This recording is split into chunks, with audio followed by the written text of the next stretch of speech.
দর্শক বন্ধুরা, এটি হচ্ছে ভারতীয় রেলের যে ট্র্যাক, সেই ট্র্যাকের ফরমেশন। এই ট্র্যাকে মানে এটি লুপ লাইন, এই ট্র্যাকে 30 kmph এ গাড়ি চলে। আর এটি হচ্ছে সুইচ এক্সপেনশন জয়েন্ট, SEJ। এখানে কি হয়, প্রচণ্ড রোদ্রে বা গাড়ি চলাকালীন অবস্থায় রেলওয়ে ট্র্যাক যদি গরম হয়ে যায়, মানে প্রসারিত হয়, তাহলে এখানে যে গ্যাপ আপনারা দেখতে পাচ্ছেন, এই গ্যাপটি ফিল আপ হয়ে যায়।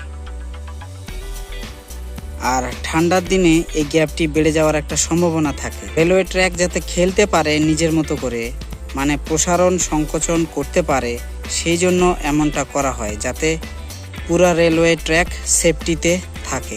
এখন প্রশ্ন হলো, এই যে স্লিপারগুলি রেলওয়ে ট্র্যাক 1 গজ মানে 1 ইয়ার্ড রেলে 52 কেজি যে ফরমেশনটা রয়েছে, তার পরিপ্রেক্ষিতে এই স্লিপারগুলিকে বসানো হয়েছিল ভারতীয় রেলে। কিন্তু এটা ছিল পুরানো।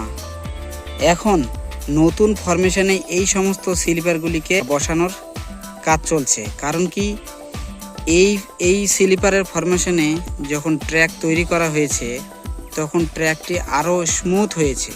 প্রকৃতপক্ষে এই স্লিপারের নাম হচ্ছে হোয়াইট বেস স্লিপার, এবং এটি খুবই কংক্রিট একটি স্লিপার।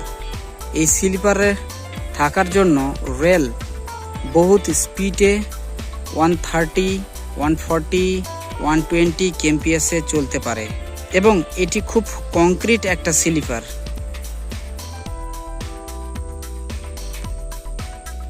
ধীরে ধীরে এই 52 ট্র্যাক বিছানো হয়েছিল, সেটি পরবর্তীতে মানে আগামীতে এই 60 ফরমেশনে হোয়াইট বেস স্লিপারে রূপান্তরিত হবে।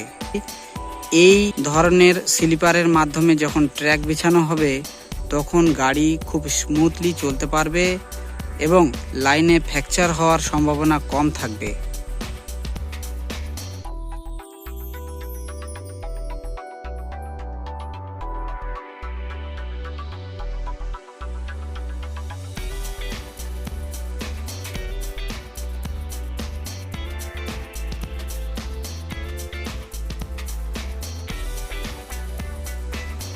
দর্শক বন্ধুরা, এই স্লিপারগুলি হচ্ছে এইরকম, দেখেন মাথাটা অল্প ঢালু টাইপের, এবং এদের টপ পয়েন্টে যেখানে রেলওয়ে ট্র্যাক বসবে সেটি একটু উঁচুতে আছে, মাঝখানে আবার ডাউন।